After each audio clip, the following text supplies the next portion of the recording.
Hello दोस्तों, नमस्कार। एक बार फिर से स्वागत है आपके अपने यूट्यूब चैनल देव जी के ट्रिक्स में। तो दोस्तों यहाँ पर देख सकते हैं कि डेली रात को 8:50 में ये क्लास होती है, हिंदी की ज़बरदस्त क्लास होती है। आप किसी भी एग्ज़ाम की तैयारी कर रहे हैं तो आप लोग डेली इस टेस्ट सीरीज को लगाते रहिएगा। बाकी जो भी आपके पास किताबें हों, है ना, वो किताबें आप लोग पढ़ते रहिए, अपनी थ्योरी को कंप्लीट करते रहिएगा। बाकी टेस्ट पेपर के लिए आप लोग हमेशा जुड़े रह सकते हैं और अपनी बेहतरीन तैयारी यहाँ पर कर सकते हैं। इस समय देख सकते हैं कि हाई कोर्ट की क्लासेस आपकी चल रही हैं, जो कि आपके मॉर्निंग में 11 बजे मॉडल पेपर भी होता है ना, 3 बजे करंट अफेयर है, शाम को 6 बजे आपकी यूपीजी के है, रात को 9:30 बजे आपका स्पेशल आपके टॉपिक वाइज क्लासेस आपको दी जा रही हैं जो सिलेबस कंप्लीट है। तो हाई कोर्ट के लिए आप लोग देख रहे हैं तो ये क्लास अगर आप देखते रहें तो कोई आपका दिक्कत नहीं है, बाकी मॉडल पेपर में आपका कवर होता रहता है। बेसिक की क्लास हमने देखो बना ही दिया है, तो बेसिक की क्लासों से आप लोग बेसिक जो भी आपको दिक्कत होती है, अगर किताब में नहीं समझ में आता है तो आप लोग बेसिक वाली वीडियो भी देख सकते हैं थ्योरी में, जो कि आपकी हिंदी की हैं। ठीक है, चलिए, good evening, good evening, good evening, जय मां शारदे, सभी को नमस्ते। खुश रहिए भैया, ईश्वर सफल बनाए, तैयारी यारी करते रहिए। ठीक है, तो चलिए फिर स्टार्ट करते हैं आज की इस बेहतर सेशन को। और बेहतरीन क्वेश्चन यहाँ पर आपके हैं भी आज। ठीक है, और इस क्लास के जस्ट बाद हिस्ट्री की क्लास होगी, जो कि आपके हाई कोर्ट के लिए आपके है। बाकी वो हिस्ट्री क्लास आप लोग किसी एग्जाम की तैयारी कर रहे हैं तो भी आप लोग दे सकते हैं। पूरी मैराथन क्लास आपकी यहाँ पर होगी, है ना, बहुत लंबी क्लास नहीं होगी, लेकिन हिस्ट्री के लगभग हमने यहाँ पर 225 क्वेश्चन लगभग कवर करा देंगे, तो उससे आपकी यहाँ पर हिस्ट्री पूरी कंप्लीट हो जाएगी। ठीक है, चलिए, good evening, good evening, good evening. तो चलिए स्टार्ट करते हैं। पहला क्वेश्चन आपसे यहाँ पर कह रहा है, रोगड़ी बोली कहाँ बोली जाती है। चलिए, राधे राधे भैया, राधे राधे, सभी को जय हिंद, जय महाकाल। यहाँ पर बताइएगा कि रोगड़ी बोली कहाँ पर बोली जाती है। यहाँ पर आंसर क्या होगा? क्या रोगड़ी बोली उत्तर प्रदेश में है, या आपके केरल में है, या आपके मध्य प्रदेश में है? आप कहेंगे सर ऑप्शन नंबर आपका राइट हो जाएगा, आपके हरियाणा बन जाएगा। क्या हो जाएगा? हरियाणा। जिसका ऑप्शन आ गया है बिल्कुल सही जवाब इनमें से राइट हो जाएगा। अगले क्वेश्चन कराते हैं। क्वेश्चन दिया गया है कि सूरदास ने किस भाषा में सूर सागर की रचना किया है। चलिए, यहाँ पर बताना है, आपसे कह रहा है कि भैया जो सूरदास थे इन्होंने किस भाषा में सूर सागर की रचना किया है। यहाँ पर देखा जाए दूसरे नंबर का जो ऑप्शन बनेगा वो राइट क्या हो जाएगा? तो भैया यहाँ पर देखो, सूरदास ने किस भाषा में, सूर सागर, है ना, सूर सागर है। और आप कहेंगे सर ये अवधी भाषा में नहीं है, ये आपके ब्रज भाषा में है। मतलब ऑप्शन नंबर अगर आपका बी आ रहा है तो आपका जवाब बिल्कुल सही हो जाएगा। अगला क्वेश्चन यहाँ पर दिया गया और आपसे कह रहा है ग्वालियर की बोली है। ग्वालियर की अगर बात करते हैं तो ग्वालियर आपके एमपी है। तो यहाँ पर देखा जाए ग्वालियर में आपकी कौन सी बोली हो सकती है। देखो, ब्रज भाषा है नहीं है, खड़ी बोली है नहीं है, कन्नौजी है नहीं, तो आप कहेंगे सर बुंदेली वाला जो ऑप्शन है ए नंबर वाला जवाब सभी का सही हो जाएगा। अगला क्वेश्चन यहाँ पर दिया गया और आपसे कह रहा है कि झांसी, जालौन, हमीरपुर में कौन सी बोली प्रचलित है। तो जब झांसी की बात आई है और झांसी की बात आई है और साथ में जालौन की बात आई है, तो यहाँ पर देखो मालवी आपका होगा नहीं, ब्रजभाषा होगा नहीं, कन्नौजी भी नहीं होगा, तो आप कहेंगे सही आंसर बनेगा आपके नंबर यहाँ पर बुंदेली आपका आंसर बन जाएगा। अगले क्वेश्चन कराते हैं। क्वेश्चन दिया गया और आपसे कह रहा है कि किस स्वर के उच्चारण में दीर्घ स्वर से भी अधिक का समय लगता है। और जब दीर्घ स्वर से अधिक समय लगता है तो यहाँ पर देखा जाए तो आपका हस्व स्वर होगा नहीं, ना ही तो आपका अनुस्वार होगा, ना तो आपका नासिक होगा। राइट आंसर आपका हो जाएगा यहाँ पर प्लुत स्वर। प्लुत स्वर जो होता है वो आपके दीर्घ स्वर से भी अधिक समय लगता है। इसकी मात्रा की बात करें तो भैया देखा जाए तो जो लघु स्वर होता है सिंगल होता है, दीर्घ स्वर में डबल होता है। और कहा जाता है कि जो प्लुत स्वर होता है उसकी मात्रा 3 होती है, बाकी यहाँ पर मात्रा का प्रयोग हम लोग यहाँ पर नहीं कर रहे हैं। अगला क्वेश्चन आपसे दिया गया है कि हिंदी स्वरों का जो वर्गीकरण है जब जीव के भाग के आधार पर किया जाता है तो निम्नलिखित में से कौन सा वेद इसके अंतर्गत नहीं आता है। देखिए, जीव की अगर बात करते हैं तो जीव में से, है ना, सभी वर्ण जो आते हैं कहीं ना कहीं किसी न किसी अंग से टकरा कर जरूर आते हैं। और जब टकरा कर आते हैं तो जीव के यहाँ पर जो अग्रभाग है, मध्य भाग है और आपका पश्च भाग है। अब यहाँ पर देखा जाए तो आप कहेंगे सर अग्र है, मध्य भी है, यहाँ पर पश्च भी है, लेकिन विब्रत स्वर देखा जाए तो ये जीव के आधार पर नहीं होता है। मतलब राइट आंसर अगर आपका आ रहा है डी नंबर तो आपका जवाब बिल्कुल सही हो जाएगा, है ना। चलिए, अगला क्वेश्चन दिया गया है और कह रहा है समुद्रगुप्त भारत का नेपोलियन था, या नेपोलियन किस प्रकार की संज्ञा का उदाहरण दिया गया है। चलिए, यहाँ पर बताइएगा समुद्रगुप्त भारत का नेपोलियन था, यहाँ पर नेपोलियन जो दिया गया है वो किस प्रकार की संज्ञा का है। अच्छा क्वेश्चन है भाई। समूह तो नहीं कह सकते हैं, ना ही हम लोग भाववाचक कह सकते हैं, या तो ऑप्शन व्यक्तिवाचक होगा या तो ऑप्शन जातिवाचक हो जाएगा। अब यहाँ पर देखा जाए तो आपका जो आंसर बनेगा इनमें से वो राइट क्या हो जाएगा। तो आप कहेंगे सर यहाँ पर देखो ये एक नेपोलियन की बात हो रही है लेकिन उसके गुणों की बात हो रही है, तो हम लोग यहाँ पर बात करेंगे जातिवाचक की हो जाएगी। जैसे हमने गांधी जी के बारे में बताया, जैसे हमने जयचंद के बारे में बताया कि उनके गुणों की बात होती है इस समय, है ना। तो आप कहेंगे सर ये नेपोलियन जो आपका है यहाँ पर आंसर बी राइट हो जाएगा। यहाँ पर आगे बढ़ते हैं। क्वेश्चन दिया गया है और आपसे कह रहा है 600 शब्द से बना संज्ञा क्या है। 600 शब्द से बनी संज्ञा क्या है। तो सहसो शब्द से क्या संज्ञा बन सकती है? पदार्थ आपका होगा नहीं, इसको हटा सकते हैं। यहाँ पर व्यक्तिवाचक भी हटा सकते हैं, यहाँ पर जातिवाचक भी हटा देंगे। तो आप कहेंगे सर सहसो जो आपकी अवस्था होती है कहीं ना कहीं ये आपकी भाववाचक होती है, तो आपका आंसर बनेगा ए नंबर राइट हो जाएगा, याद रखिएगा, है ना। क्लियर है? आगे बढ़िए। क्वेश्चन आपसे दिया गया और आपसे कह रहा है कि निम्नलिखित में से पुल्लिंग शब्द इनमें से कौन सा है? मजा कैसा है? तो आप कहेंगे सर सजा कैसी है। सजा कैसा तो नहीं बनेगा, कजाक कोई मतलब नहीं है, रजा यहाँ पर नहीं है। आप कहेंगे सर मजा जो आपका है बड़ा मज़ा आता है पढ़ने में, है ना, जब सॉल्व करते हैं हिंदी तो बड़ा मज़ा आता है, अर्थात मजा कैसा। तो आप कहेंगे सर यही आंसर आपका ये नंबर राइट हो जाएगा, सभी का जवाब बिल्कुल सही है। अगले क्वेश्चन कराते हैं। क्वेश्चन दिया गया है कि लिंग आपको बदलना है। माता दिया है जो कि पुल्लिंग में आपको कन्वर्ट करना है, माता का पुल्लिंग में आपको कन्वर्ट करना है, और आपका जो राइट आंसर होगा इनमें से क्या हो जाएगा। देखिए टेस्ट डेली सॉल्व करें, और जब डेली सॉल्व करेंगे तो इसमें ये देखा करें कि कितने हमसे आंसर सही जा रहे हैं, कितनी गलती हो रही हैं, तब तो आपका पक्का है कि कुछ ना कुछ स्कोर आपका बढ़ेगा, है ना। लेकिन अगर आप सोचें नहीं हम टेस्ट पेपर सॉल्व कर लिया बस हो गया उतने में, है ना। चलिए, जय श्री राम, गुड इवनिंग। देखो हमने कहा सर माता, इसका जवाब देना है पुल्लिंग में, तो माता का होगा क्या? तो आप कहेंगे सर माता का हो जाएगा पिता हो जाएगा, और पिता है तो ऑप्शन नंबर आपका ए राइट हो जाएगा। नेक्स्ट क्वेश्चन दिया गया है कि इक्रांत संज्ञा शब्द को बहुवचन बनाते समय क्या किया जाता है। देखिए जो आपके इक्रांत संज्ञा शब्द हैं, अगर इनको हमें बहुवचन बनाना पड़े तो वही करेंगे क्या, यहाँ पर क्या कर सकते हैं। यहाँ पर देखो अंतिम स्वर में या लगा देंगे, अंतिम स्वर को हटाकर या लगा देंगे, ई हस्व स्वर करके अंतिम के बाद या लगा देंगे, या ई हस्व स्वर करके अंतिम के बाद ओ लगा देंगे। अब यहाँ पर देखा जाए तो आप कंसर्न में से क्या हो जाएगा, तो जैसे हमने कहा कि लड़की है ना, लड़की क्या है, तो लड़की क्या है, इक्रांत संज्ञा शब्द है, और अगर इसका बहुवचन बनाना पड़ जाए तो आप क्या बोलेंगे, लड़कियाँ, क्या बोलेंगे, लड़कियाँ बोलेंगे। तो आप कहेंगे सर बड़ी ई को, है ना, हटा दिया जाए, है ना, हस्व करके अंतिम स्वर के बाद यहाँ लगा दिया जाए, तो आपका आंसर यहाँ पर सी वाला राइट हो जाएगा, है ना, जो कि देखा जाए आप सभी के जवाब बिल्कुल सही हैं। अगले क्वेश्चन कराते हैं। क्वेश्चन दिया गया है कि मैंने आम खा लिया है, वाक्य में से बहुवचन इनमें से क्या है। मैंने आम खा लिया है, वाक्य में बहुवचन पूछा गया है। तो मैंने आम ले लिए हैं, लेने की तो अच्छा लेने की बात किया है। चलिए, मैंने आम ले लिया है, तो मैंने आम ले लिए हैं, मैंने आम लिए हैं, हमने आम ले लिए हैं, हमने आम ले लिया। तो ये वाला तो आपका हो सकता है क्या, यहाँ पर ये वाला तो आपका होगा नहीं। यहाँ पर देखा जाए तो आपका हमने आम ले लिया है ये भी नहीं होगा, क्योंकि बहुवचन आपको बनाना है, और यहाँ पर आम जो आपका है यही आपका बनेगा। तो कहेंगे सर मैंने आम लिए हैं, ये भी नहीं बनेगा, पहला ऑप्शन बिल्कुल हो जाएगा, मैंने आम ले लिए हैं, आपका आंसर बिल्कुल सही जाएगा। ए नंबर अगर आपका आया है तो बिल्कुल सही जवाब हो जाएगा, है ना। क्लियर है? हाँ, यहाँ पर अगला क्वेश्चन दिया गया है और आपसे कह रहा है कि निम्नलिखित में से कौन सा अनिश्चयवाचक सर्वनाम आपका नहीं है। देखिए हमने कहा है कि जो निश्चयवाचक होता है वो कौन होता है, यहाँ पर दिया है कुछ भी दिया है, कुछ ना कुछ दिया है, सब कुछ दिया है, और जो दिया है वह दिया है। अब देखा जाए तो आपका निश्चयवाचक में कुछ भी दिया है, कुछ ना कुछ दिया है, सब कुछ दिया है।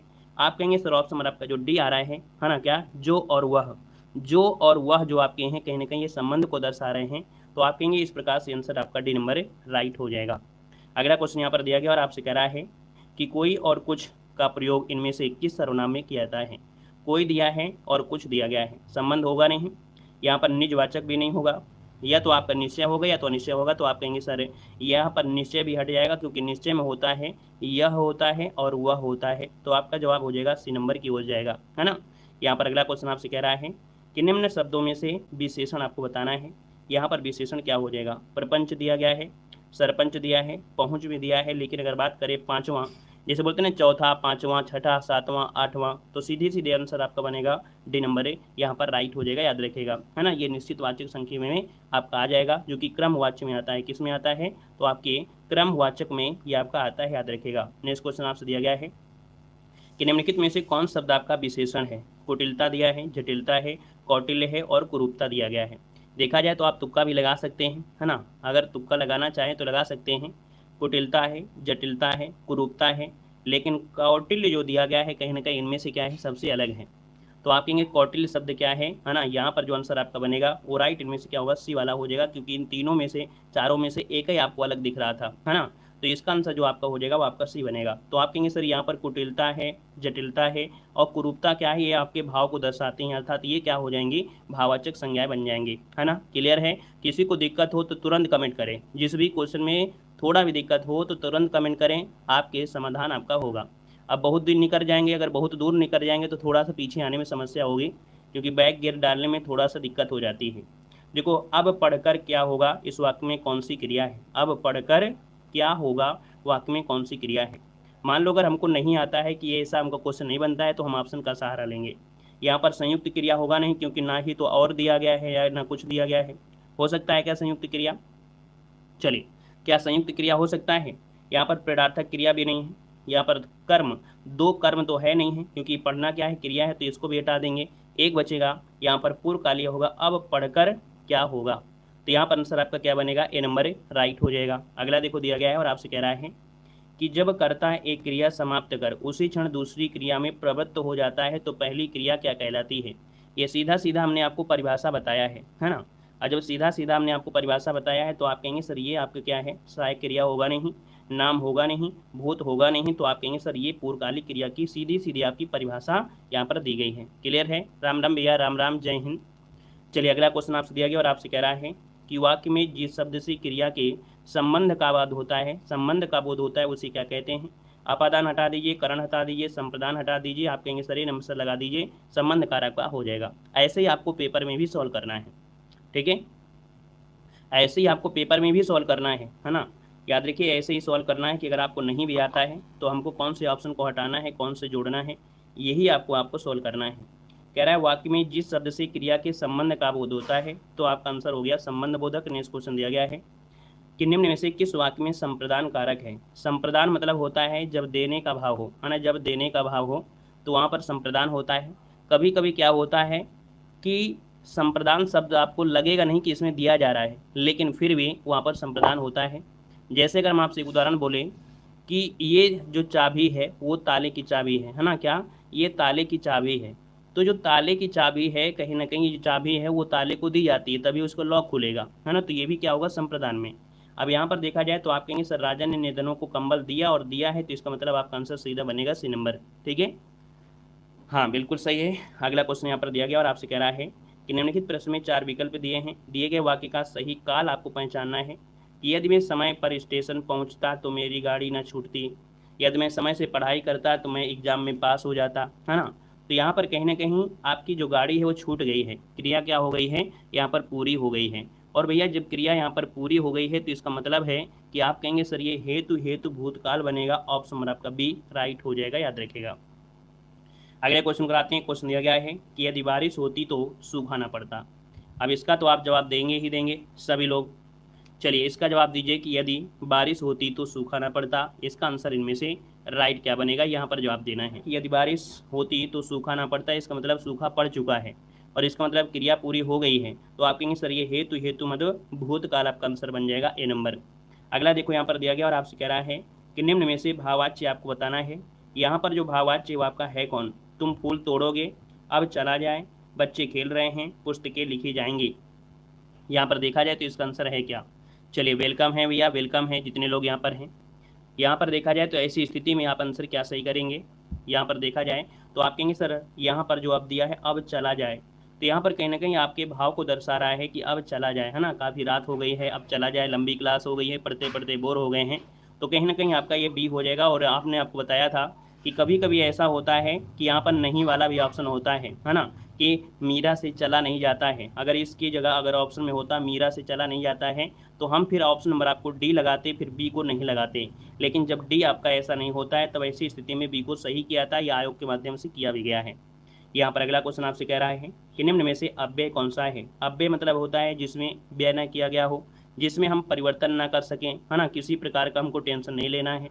तो कहेंगे सर जी प्राचीन में परिवर्तन हो सकता है, मोटा में परिवर्तन हो सकता है, मोटी कर सकते हैं, यहाँ पर गरीब को भी परिवर्तन हो सकता है, लेकिन और को में हम कितना बिगाड़ सकें, और को भैया और क्या बिगाड़ सकते हैं, है ना। तो आप कहेंगे सर यहाँ पर जो आंसर है आपका डी नंबर वाला राइट हो जाएगा। यहाँ पर अगला दिया गया है कि अथवा व्याकरण की दृष्टि से है क्या, ये क्या संधि है, क्या उपसर्ग है, क्या अन्वय है। आप कहेंगे सर यहाँ पर आंसर आपका डी बनेगा। ये जो अथवा है वह क्या है, अव्यय है, इसका हम कुछ बिगाड़ नहीं सकते हैं। बिगाड़ने का प्रयास करेंगे तो आप अपने अपने पैर पे कुल्हाड़ी मारेंगे और अपना नंबर खो बैठेंगे, ठीक है। चलिए गुड इवनिंग। अगला क्वेश्चन यहाँ पर दिया गया और आपसे कह रहा है वह पढ़ता है लेकिन बात भी वो करता है ना। जैसे क्लास में बहुत लोग होते हैं, कमेंट तो सबसे पहले आएंगे लेकिन क्लास में बातें भी होती हैं। तो कहीं ना कहीं जो लेकिन शब्द आपका दिया है वो व्याकरण की दृष्टि से आपका है क्या। तो भैया लेकिन क्या ये क्रिया विशेषण को दर्शा रहा है क्या, यहाँ पर जो दिया है वो क्या क्रिया विशेषण की ओर इंगित कर रहा है, तो आप कहेंगे सर क्रिया विशेषण की ओर नहीं है, यहाँ पर सर्वनाम भी नहीं है, ये संज्ञा भी नहीं है, क्योंकि जो सर्वनाम होता या संज्ञा होता तो कहीं ना कहीं इसकी जगह होता। क्रिया विशेषण में अगर होता तो जहाँ पर चलना हो गया, धीरे धीरे हो गया, ऐसा होता। तो आप कहेंगे ये भी क्या हो गया, इस स्थिति में ये आपका अव्यय होगा। जिसका ये क्वेश्चन सही हुआ तो समझिएगा कि ऐसे क्वेश्चन में आप लोग बिल्कुल से आपकी महारत हासिल है और आप लोग अच्छे नंबर लाएंगे। याद रखिए अगर हिंदी में आपके 37 नंबर आपके हैं पेपर तो आप लोग 35 नंबर तक ला सकते हैं अगर आप ऐसे क्वेश्चन को सही कर दिए तो। ये हमारी तरफ से है कि आप इतने नंबर लाएंगे ही लाएंगे, ठीक है ना। अगला क्वेश्चन दिया गया है और आपसे कह रहा है कि अचरज का तत्सम क्या होता है। अचरज का तत्सम क्या होता है, यह शब्द होगा नहीं, स्प्रा शब्द तो आपका होगा नहीं, लिप्सा होगा नहीं, तो आप कहेंगे सर अचरज का होता है आश्चर्य। राइट आंसर आपका सी नंबर हो जाएगा, आश्चर्य जिसका ऑप्शन आ गया है बिल्कुल राइट हो जाएगा। अगला क्वेश्चन यहाँ पर दिया गया और आपसे कह रहा है कि निम्नलिखित में से कौन शब्द आपका है जो तत्सम आपका है। यहाँ पर देखो दिया है रात, तो रात तो नहीं होगा। यहाँ पर अंधेरा दिया है, अंधेरा भी नहीं होगा, अंधियारा भी नहीं होगा। आप कहेंगे सर यहाँ पर आंसर देखा जाए तो अंधकार आपका आंसर है, राइट हो जाएगा। याद रखें अंधकार बनेगा।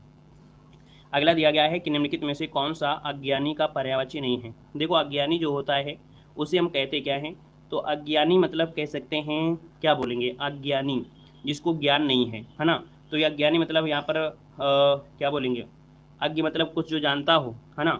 यहाँ पर देखा जाए तो आप कहेंगे सर ये इसका अज्ञानी का पर्यायवाची कौन सा नहीं है, भिज्ञ। भिज्ञ मतलब होता है जो जानकार होता है ना, को जो जानकार होता है। यहाँ पर अज्ञ दिया है जो नहीं जानता है, मूर्ख तो जानते नहीं है, नाश तो आपका होगा नहीं, तो आप कहेंगे सर ये आपका बी वाला बेस्ट आंसर है, राइट हो जाएगा, है ना। चलिए अगला दिया गया है कि आद्र शब्द का अर्थ इनमें से कौन सा है। चलिए सर कोई ट्रिक बता दीजिए जो कि तत्सम और तद्भव के लिए पहचानने का सबसे आसान हो। तो आपने शायद तत्सम तद्भव का वीडियो आपने नहीं देखा है, अगर हमारा वीडियो थ्योरी वाला देख लिया होता तो 100 में से 95 क्वेश्चन आप सही करते। 5 क्वेश्चन कभी कभी ऐसे मिल जाते हैं जिसमें ट्रिक काम नहीं करती है। तो आप मॉर्निंग में प्लेलिस्ट बनी हुई है उसमें तत्सम तद्भव वाला वीडियो देख लीजिएगा, आपको एक भी तनिक से भी आपको दिक्कत नहीं होगी आपकी तत्सम तद्भव में। प्लेलिस्ट बनी है ना, यूपी पुलिस के नाम से, उसमें से तत्सम वाला वीडियो पड़ा है।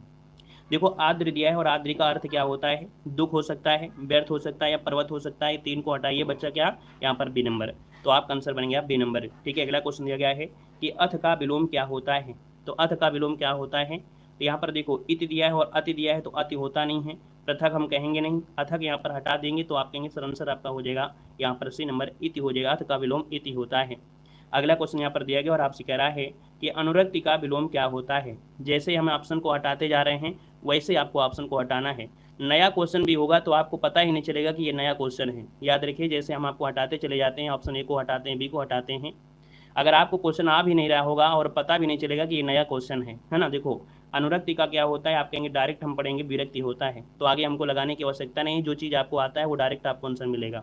यहाँ पर अगला दिया गया और आपसे कह रहा है तरंग का सही समानार्थी क्या होता है। तरंग क्या होता है, लहर होता है, और लहर को हम लोग क्या बोलते हैं, ऊर्मी बोलते हैं, है ना। तुरंग होता नहीं क्योंकि घोड़ा होता है, केकी आपका होगा नहीं, ना ही अटवी होगा, तो आप कहेंगे सर आंसर नंबर लॉक कर दिया जाए। अगला क्वेश्चन यहाँ पर दिया गया और आपसे कह रहा है कि इनमें से तुरंग किसका समानार्थी है। अभी बताया कि तुरंग जो होता है वो किसका होता है, घोड़ा का होता है ना, अश्व भी होता है, तो आप कहेंगे सर इसका आंसर आपका डी वाला राइट हो जाएगा। लहर की अगर बात होती तो आपकी लहर होता है तरंग, क्या होता है, तरंग होता है, हिलोर होता है, वीच होता है ना। यहाँ पर अगला क्वेश्चन आपसे कह रहा है, दिया गया है अकिंचन का अर्थ क्या होता है। जिसके पास कुछ ना हो, है ना, जो कुछ ना करता हो इसको हटाइएगा, जो निर्धन हो उसे क्या बोलेंगे, नहीं कहेंगे। आप कहेंगे सीधा सीधा आंसर मिल रहा है तो हमको घुमाने की आवश्यकता कुछ है ही नहीं है, सीधी सीधी आप लोग बोलेंगे कि जिसके पास कुछ नहीं है उसको अकिंचन कहते हैं। ऑप्शन राइट आपका ये नंबर राइट हो जाएगा। अगला दिया गया है कि अंतरिक्ष शब्द के लिए वाक्य बताना है। अंतरिक्ष किसे कहते हैं, ग्रहों के समूह को हटा दीजिएगा, धरती और आकाश के बीच का स्थान जो आपका है कहीं ना कहीं यही आंसर आपका राइट हो जाएगा, क्योंकि आकाश में विचरण करने वाले को नहीं बोलेंगे, ना ही तो देवों का स्थान बोलेंगे। सीधी बात है कि धरती और आकाश के बीच जो स्थान दिखता है वही अंतरिक्ष होता है। अगला दिया गया है आदमी बनना, इस मोहरे का अर्थ आपका है क्या। कह रहा है किसी अन्य जीव का आदमी में परिवर्तित होना, हट जाएगा। आदमी जैसा दिखना, गलत हो जाएगा। अच्छा व्यवहार सीखना, आप कहेंगे सर यही आंसर आपका राइट हो जाएगा।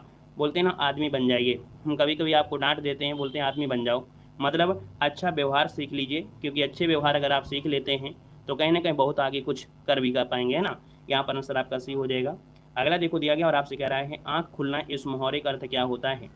तो भैया आँख खुलना तो आँख से यहाँ पर हटा ही दीजिएगा। लज्जा दूर होना ये भी नहीं होगा, भ्रम में पड़ना ये भी नहीं होगा, आप कहेंगे ज्ञान होना। कहेंगे सर आपने हमको डांट दिया और हमने अच्छा व्यवहार सीख लिया, है ना। तो कहीं ना कहीं जो हमारा भ्रम था वो भ्रम बिल्कुल क्या हो गया, दूर हो गया। तो आप कहेंगे सर आँख खुलना मतलब ज्ञान होना, ऑप्शन नंबर आपका ए बनेगा। अगला देखो यहाँ पर दिया गया और आपसे कह रहा है कि खुरवा का मतलब क्या होता है। खुरवा का मतलब आपको बताना है, खुरवा का मतलब क्या होता है। खुरवा जानते हैं कि नहीं जानते हैं? नहीं जानते हैं तो हम तो आपको बताएंगे, बाकी अगर आप लोग जानते हैं खुरवा तो आप लोग जरूर बताइएगा। गली बुहारने वाला व्यक्ति, या गली, या खो हो, या लंगड़ा, या इनमें से कोई नहीं। नया शब्द आपके लिए है तो आपको याद रख लेना है कि भैया यहाँ पर खुरवा मतलब होता है क्या। खुरवा मतलब होता है जो लंगड़ा होता है उसको कहते हैं, ठीक है। लंगड़ा जो होता है उसको कहते हैं, खुरवा कहते हैं, याद रखिएगा, ठीक है ना। और ये छत्तीसगढ़ी शब्द है। ये जो खुरवा शब्द आपका है ये छत्तीसगढ़ी बोली में ये आपका बोला जाता है, छत्तीसगढ़ी बोली में ये आपका बोला जाता है, याद रखिएगा, ठीक है ना।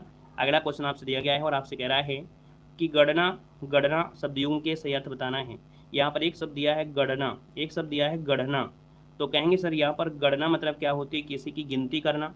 तो आप कहेंगे सर गिनती करना, एक ही ऑप्शन दिया गया है। और गणना मतलब होता है, बोलते हैं चुभना, गद्दा थोड़ा मकबल कर दीजिए, है ना, गद्दा थोड़ा सा अच्छा कर दीजिए ताकि हमको दिक्कत ना हो आराम से। तो ऑप्शन आपका बी बनेगा। नेक्स्ट क्वेश्चन दिया गया है, कह रहा है सम उपसर्ग का जो माँ है वो किस शब्द में सुनाई पड़ता है। ये भी क्वेश्चन आपको हमेशा रट्टा मार के ही जाना है क्योंकि इस क्वेश्चन में से काफ़ी दिक्कतें आपको आ जाती हैं। देखो यहाँ पर संयम दिया है, संयम, है ना। तो यहाँ पर संयम दिया गया है, लेकिन जब संयम बोल रहे हैं तो कहीं ना कहीं यह शब्द में ऐसे आपको मिल रहा है। यहाँ पर देखा जाए जो आपका संवाद है, संवाद, है ना, संवाद, यहाँ पर सर आपका बी वाले में जा रहा है संवाद। और अगर आप संभावना भी बोल देते हैं तो भी सही होगा। आप कहेंगे सर बी और सी वाला यहाँ पर ऑप्शन यहाँ पर हो जाएगा, संवाद और संभावना दोनों ही आपके बनेंगे यहाँ पर बी और सी, मतलब इसमें से पूरा का पूरा नंबर आपको दिया जाएगा। अगला है संन्यास शब्द में से कौन सा उपसर्ग है। अगर हम संन्यास को तोड़ते हैं तो आप कहेंगे संन्यास में भी वही उपसर्ग निकलेगा जो इसके पहले थे, अर्थात सम शब्द आपका यहाँ पर नंबर राइट हो जाएगा, है ना। चलिए यहाँ पर अगला क्वेश्चन आपसे दिया गया और आपसे कह रहा है धड़ाक में प्रत्यय क्या है। धड़ाक, तो आप कहेंगे सर यहाँ पर हो जाएगा क्या, आक निकलेगा जो प्रत्यय निकलेगा, और धड़ जो निकलेगा इसका मूल शब्द होगा। आप कहेंगे सर बी नंबर यहाँ पर राइट हो जाएगा, यहाँ पर याद रखेगा। अगला क्वेश्चन यहाँ पर दिया गया और आपसे कह रहा है कि चतुराई में जो प्रत्यय है वो कौन सा है। चतुराई में तो एक शब्द तो निकलेगा ही निकलेगा, चतुर, है ना। और आपसे प्रत्यय पूछा है तो आप कहेंगे सर चतुराई में आई हो जाएगा, और आई हो जाएगा तो ऑप्शन कौन सा जाएगा, यहाँ पर देखा जाए तो बी वाला बिल्कुल सही होगा। अगले क्वेश्चन कराते हैं। क्वेश्चन दिया गया है लघुर में कौन सी संधि है। लघुर में कौन सी संधि है। अब इस क्वेश्चन को अगर आप पहचान लेते हैं तो उम्मीद यही रखते हैं कि आप लोग संधि में से बिल्कुल तैयार हैं, और संधि में कहीं ना कहीं देखा जाए आप लोगों की तैयारी संधि में पूरी है। चलिए इसमें बताइए कौन सी संधि है, जल्दी से बताइए, इसका आंसर यहाँ पर क्या सही कर दिया जाए। चलिए वेरी गुड, प्रयास अच्छा है और काम भी अच्छा है, हमने आपको पढ़ाया भी है कि जब भी कभी क्या हो, यहाँ पर जब भी कभी यहाँ पर आता है क्या, यहाँ पर आता है लघुर में, और यहाँ पर मात्रा कौन सी है, बड़ाव की मात्रा। और जब बड़ाव की मात्रा होती है तो आप कहेंगे सर ये स्वर संधि में है, लेकिन देखा जाए तो आपकी किस में आएगा, सी में है। और ये किस में आएगा, तो दीर्घ संधि में आएगा, याद रखिएगा। क्योंकि दीर्घ संधि में होता है कि जब इन शब्दों में से बीच वाले शब्दों में बड़ाव की मात्रा हो, बड़ी की मात्रा हो, है ना, यहाँ पर बड़ा की मात्रा हो, तो आपका दीर्घ स्वर संधि होता है, ऑप्शन आपका सही जाएगा। जिन लोगों को ट्रिक नहीं आती है या संधि नहीं आती है तो हमारा बेसिक वीडियो देख लीजिएगा। अगला क्वेश्चन आपसे दिया गया है विद्यार्थी का उदाहरण क्या है। यहाँ पर देखिए बड़ा की मात्रा है कि नहीं है, और बड़ा की मात्रा है तो आप कहेंगे सर ये आपकी हो जाएगी दीर्घ स्वर संधि, हो जाएगा आपका डी नंबर। अगला क्वेश्चन यहाँ पर दिया गया और आपसे कह रहा है कि इनमें से कौन सा कथन पूरी तरह से तत्पुरुष समास से संबंधित है। पहला ऑप्शन है कि इसमें पूर्व पद प्रधान होता है, गलत दिया है, क्योंकि पूर्व पद होता है कि इसमें आपके अव्ययी भाव समास में होता है, ये गलत हो गया है। पूर्व पद संख्यावाची होता है, ये द्विगु समास में होता है ना, किसमें, द्विगु समास में होता है। इसमें प्रायः उत्तर पद प्रधान होता है, आप कहेंगे यही वाला आंसर बिल्कुल लॉक कर दीजिएगा, है ना, सी फार पूरी तरीके से आंसर आपका राइट हो जाएगा। अगला दिया गया है कि आप बीती शब्द में समास क्या है। आप बीती, हम यहाँ पर बोल दें आप लोग, है ना, क्या बोल दें, आप लोग बोल सकते हैं, आप बीती बोल सकते हैं, है ना, आपके साथ और कुछ जोड़ सकते हैं। इसका मतलब जो बीती शब्द है यही आपका इसका प्रधान है, दूसरा पद प्रधान है, और दूसरा पद प्रधान है तो आप कहेंगे 80 नंबर बिल्कुल लॉक कर दीजिएगा, तत्पुरुष समास कर दीजिएगा। अगले क्वेश्चन को आते हैं। क्वेश्चन दिया गया है कि निम्न में से कौन सा वाक्य है जो मिश्र वाक्य है। क्या ऐसे क्वेश्चन में से आप लोगों से दिक्कतें हो रही हैं। तो यहाँ पर देखिए मिश्र वाक्य की पहचान अगर आप कर लेते हैं तो यकीनन है कि आपको इस टॉपिक से बिल्कुल छुट्टी हो गई है, और आपको बिल्कुल से 2 नंबर आपको पक्के हैं, क्योंकि 2 क्वेश्चन आपको यहाँ से मिलते हैं। देखिए मिश्र वाक्य में हमने बताया था कि एक उपवाक्य होता है, दूसरा प्रधान उपवाक्य होता है। इसमें जो कंजंक्शन लगता है वो कहीं ना कहीं उससे संबंध को बताता है। एक अधूरा वाक्य होगा, एक पूरा वाक्य होगा जिसको जोड़ने का कार्य कर रहा है। यहाँ पर दिया है विद्वान सब जगह पूजा जाता है, यहाँ पर न होगा नहीं। ये सरल वाक्य है। अच्छा लड़का माता पिता की आज्ञा मानता है, ये भी सरल वाक्य, ये भी होगा नहीं। वह पुस्तक राम की है, यहाँ पर भी नहीं होगा क्योंकि ये भी क्या है, तो ये भी आपका सरल वाक्य है। जब सवेरा हुआ तब हम लोग बाहर गए, तो आप कहेंगे सर देखिए सवेरा हुआ तभी हम लोग बाहर गए थे, ऐसा तो नहीं कि हम लोग रात में निकल गए। तो यहाँ पर जो आपका दिया गया है जब और तब, है ना, यहाँ पर देखो जैसा शब्द आपको मिल जाता है, यद्यप तदप मिल जाता है ना। तो यहाँ पर जो आपके होते हैं की शब्द होते हैं आपके मिश्र में होते हैं। अगला क्वेश्चन बिना देखे ही आप लोग बता सकते हैं। कह रहा है मिश्र वाक्य आपका है कौन, एक हमने बताया, दूसरा आपको बताना है। एक हमारी बारी है और दूसरी आपकी बारी। चलिए मिश्र वाक्य इनमें से है कौन। दिया है रण में सेनापति ने वीरता दिखाने के कारण राष्ट्रपति ने उसे वीरचक्र प्रदान किया, ये तो सरल वाक्य है। उसे लूटने के अतिरिक्त पीटा भी गया, है ना, ये भी आपका सरल हो जाएगा। उसने मान लिया कि दोष उसका है ना। फिर दिया गया है कि मेरा मित्र आया और हम दोनों सैर करने चले गए। हमने कहा जब और दिया है इसका मतलब हम दोनों सैर करने चले गए, ये भी सेंटेंस पूरा है। मेरा मित्र आया, ये भी सेंटेंस पूरा है। और जब सेंटेंस पूरा होता है और लगा है तो ये संयुक्त होता है। क्या होता है, संयुक्त होता है। हमने इसके पहले वाले में बताया था कि शब्द है उसने मान लिया, ये क्या पूरा वाक्य है, आप कहेंगे पूरा वाक्य नहीं है, जब तक इसमें कुछ इस तरह नहीं जोड़ोगे तब तक ये वाक्य पूरा नहीं बनेगा। उसने मान लिया कि दोष उसका है।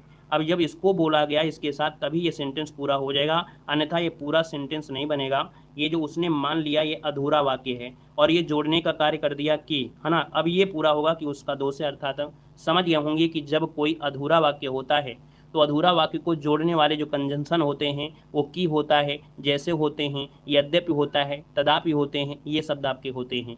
तो आप कहेंगे सर यहाँ पर आंसर आपका सी वाला राइट हो जाएगा। अगले क्वेश्चन कराते हैं। क्वेश्चन दिया गया है साकेत रचयिता इनमें से कौन है। साकेत के जो रचयिता हैं यहाँ पर आपका आंसर इनमें से क्या हो जाएगा। देखा जाए तो आपके हिंदी साहित्य में एक क्वेश्चन है और देखा जाए तो बिल्कुल बहुत ही अच्छे क्वेश्चन है, बार बार एग्जाम में पूछे जाते हैं। खास करके जो लोग पुलिस एग्जाम की तैयारी कर रहे हैं उन लोगों के एग्जाम के लिए तो बिल्कुल रामबाण आपके यहाँ पर क्वेश्चन लिए गए हैं। साकेत के रचयिता कौन है, तो भैया साकेत के कौन हो जाएंगे, सूर्यकांत त्रिपाठी नाला आपका हट जाएगा, द्वारका प्रसाद भी नहीं बनेगा। साकेत जो दिया है वो आपका आंसर डी कर जाएगा, मैथिली शरणगुप्त इसका आंसर है, राइट हो जाएगा। याद रखिए जिसका ऑप्शन आ रहा है बिल्कुल सही जवाब हो जाएगा, ठीक है। चलिए अगला क्वेश्चन यहाँ पर आ गया है, कह रहा है जहाज का पंछी किसकी कृति है। यहाँ पर बताना है, क्वेश्चन आपके सामने है और दिया है जहाज का पंछी किसकी कृति है। तो जहाज का पंछी अगर हम बात कर लेते हैं तो आप कहेंगे सर ये है क्या, इलाचंद जोशी बनेगा। ऑप्शन नंबर आपका राइट हो जाएगा, यहाँ पर बी नंबर राइट हो जाएगा, इलाचंद जोशी बनेगा। अगला है यामा किसकी रचना है। चलिए बताएगा कि जो यामा रचना है वो आपकी किसकी है। सुमित्रानंद पंत की आप कहेंगे नहीं होगी, यहाँ पर महादेव वर्मा की आपका जवाब बिल्कुल सही हो जाएगा। महादेव वर्मा जिसका ऑप्शन आ रहा है ना, वैसे सबका जवाब आ रहा है, कोई डाउट नहीं है कि आप लोगों में से किसी की भी रचना गलत हो रही है, सबकी सही जा रही हैं। अगला दिया है सुमित्रानंदन पंत को किस कृति पर ज्ञानपीठ पुरस्कार मिला था। जितने भी स्टार इसमें लगा सकते हैं उतने स्टार आप लगा दीजिएगा क्योंकि ये क्वेश्चन आपका पूछा जाता है। यहाँ पर देखा जाए तो सुमित्रानंद पंत को किस कृति पर ज्ञानपीठ पुरस्कार मिला, बताइएगा सुमित्रानंद पंत को किस कृति पर ज्ञानपीठ पुरस्कार मिला था। यहाँ पर देखा जाए तो आप कहेंगे सर ये है आपका चिदम्बरा के लिए मिला था, है ना। यहाँ पर जो आंसर आएगा वो आपका बनेगा आपका डी नंबर है, राइट हो जाएगा, याद रखिएगा, ठीक है ना। और इसके बाद आगे बढ़ते हैं। क्वेश्चन आपसे अगला पूछा गया है, कह रहा है अष्टाध्यायी के रचयिता कौन है। अष्टाध्यायी जब पढ़ेंगे तो पढ़ते पढ़ते आपको पानी पीना पड़ेगा, तो आप कहेंगे पानी पीना है, तो अष्टाध्यायी पाणिनि हो जाएगा, ऑप्शन नंबर आपका ए बनेगा। अगला है मधुशाला के रचयिता कौन है। बिल्कुल आसान क्वेश्चन है, मधुशाला दिया है और आप कहेंगे मधुशाला का बनेगा क्या, हरिवंश राय बच्चन हो जाएगा। इनकी ढेर सारी रचनाएं हैं, मधुशाला, मधुबाला, मधुकलश, ये इनकी रचनाएं हैं। अगला है कि आधे अधूरे किसकी रचना है। आधे अधूरे किसकी रचना है, तो यहाँ पर देखिए आधे अधूरे दिया है और आधे अधूरे कौन हैं, आपके मोहन राकेश हैं। यहाँ पर आंसर नंबर आपका बनेगा सी नंबर, मोहन राकेश। अगला है कवितावली के रचनाकार कौन है। कवितावली के रचनाकार इनमें से पूछा गया है, तो कवितावली, दोहावली, गीतावली, आप कहेंगे सर नंबर तुलसीदास आपका हो जाएगा। यहाँ पर अगला दिया गया है कि जयद्रथ वध के रचयिता आपकी कौन है। जयद्रथ वध के रचयिता पूछा गया 59 नंबर में, और जयद्रथ का वध किया यहाँ पर देखा जाए तो ये कहानी आपको मिलेगी किसमें, तो आपकी मैथिली शरणगुप्त के द्वारा। इसका जो आंसर है जयद्रथ वध है आपकी मैथिली शरणगुप्त का, क्योंकि महादेव वर्मा से आपको कोई लेना देना यहाँ पर है भी नहीं है। अगला दिया गया है मृगावती किसकी कृति है। मृगावती किसकी कृति है, तो मृगावती है आपकी कुतुबन की है, याद रखिए इसको ऑप्शन बी हो जाएगा, कुतुबन हो जाएगा।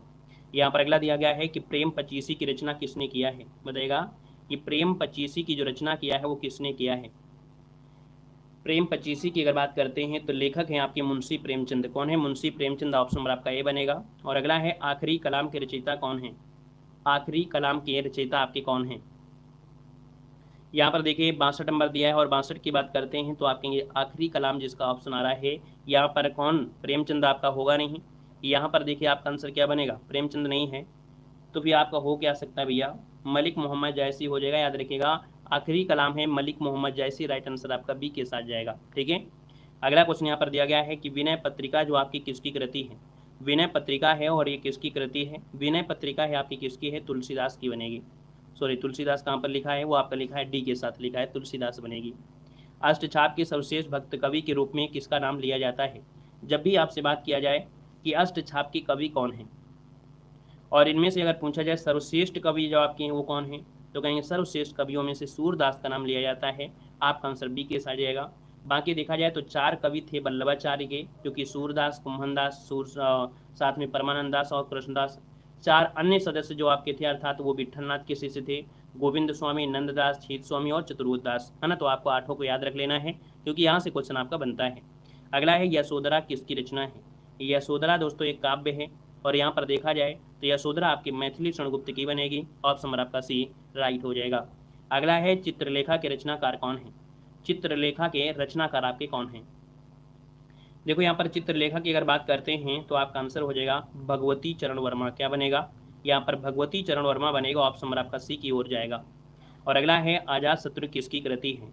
आजाद शत्रु किसकी कृति है? यहाँ पर जवाब देना है आजाद शत्रु किसकी कृति है। देखा जाए तो 67 नंबर का जो ऑप्शन आपका बनेगा यहाँ पर राइट क्या हो सकता है? तो आप कहेंगे आजाद शत्रु एक नाटक भी है जो संकल्प साथ के द्वारा लिखा गया है। आपका आंसर सी के साथ यहाँ पर चला जाएगा। तो यहाँ पर देखिए हमने स्टार्टिंग में आपको लिए थे 50 क्वेश्चन जो कि आपका एक मॉडल पेपर होता है और यहाँ पर हमने लास्ट में लगभग आपके 10 से 15 क्वेश्चन आपके हिंदी साहित्य के लिए हैं। ठीक है, चलिए अगली क्लास में आइए। धन्यवाद सभी को। जय हिंद, वंदे मातरम।